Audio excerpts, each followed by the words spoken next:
पंजाबी में कहावत है, सास चंगी होवे या ते दीवार ते टंगी होवे। संगीता की शादी भी एक ऐसे ही घर में होती है जहां उसकी सास दीवार पर टंगी होती है। ससुर और पति शादी के पहले दिन उसे सास के फोटो के सामने ले जाते हैं, जहां ससुर जी कहते हैं, बेटा बेटा संगीता, ये तुम्हारी सास थी, बहुत नेक और भली, लेकिन थोड़ी गुस्सैल थी। गुस्सा आने पर सब तहस नहस कर देती थी, पर अब ये इस दुनिया में नहीं है। हाँ संगीता, माँ होती तो तुम इनकी कोई बात टाल नहीं सकती थी, वरना तो माँ घर में भूचाल ले आती। संगीता मन में खुश होती है कि अच्छा है कि ऐसी औरत अब इस घर में नहीं है, लेकिन दिखावे के लिए वो जैसे ही सास की फोटो के सामने हाथ जोड़कर खड़ी होती है, ये क्या?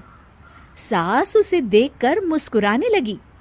संगीता आंखों को मलकर एक बार फिर से देखती है, लेकिन फिर सास के चेहरे का भाव, भंगिमा यानी एक्सप्रेशन बिल्कुल बदले होते हैं।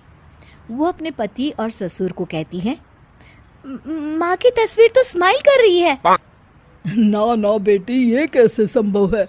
जरूर तुम्हें कोई गलती हुई होगी, ऐसा कैसे हो सकता है? लगता है तुम शादी की सारी फॉर्मेलिटी करते करते थक गई हो, तुम्हें आराम की जरूरत है संगीता। खैर, सारे संगीता की बात को इग्नोर कर कमरे में चले जाते हैं।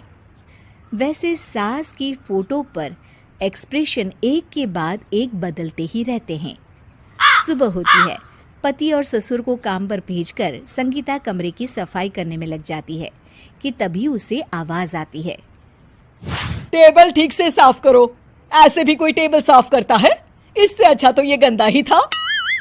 किसी औरत की आवाज सुन संगीता दंग रह जाती है और सोचने लगती है कि आवाज कहाँ से आई।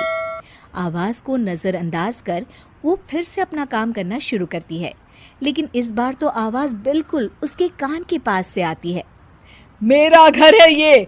जब तक मैं थी चमका कर रखती थी, हर एक चीज शीशे की तरह थी। तुम्हें तो ना सफाई आती है ना कुछ पता है। क्यों तुम्हें मेरे घर की जिम्मेदारी दे दी गई है? पता नहीं तुम में मेरे बेटे को क्या दिखाई दिया। मैं होती तो एक से बढ़कर एक लड़कियों की लाइन लगा देती।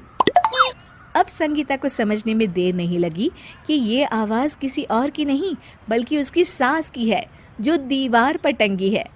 वो उसके पास जाती है और कहती है, नमस्ते सासू माँ, मुझे तो कल ही लग रहा था कि दीवार में कुछ काला है।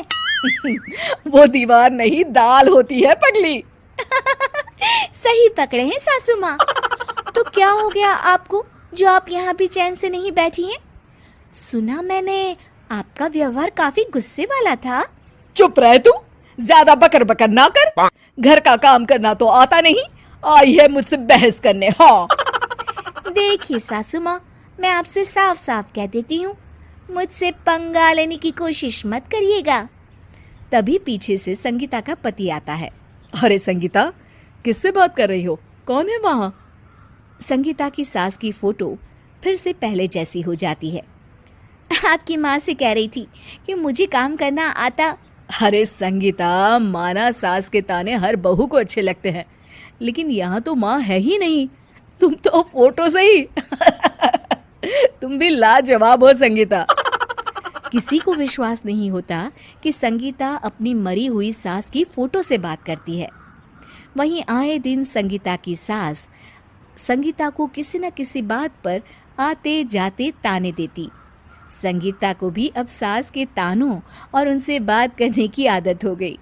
वो कभी खानदान की कहानी तो कभी तीज त्योहार कैसे मनाए या किसी व्यंजन की रेसिपी सास से ही पूछती। सारा दिन घर में अकेली संगीता की सास अब उसके लिए तानों के साथ पक्की साथी की तरह भी रहने लगी थी, जो किसी और को नहीं बल्कि संगीता को ही सुनाई देती। तो देखा आपने, सास बहू का रिश्ता हर रिश्ते से ऊपर होता है, फिर चाहे वो खट्टा हो या मीठा।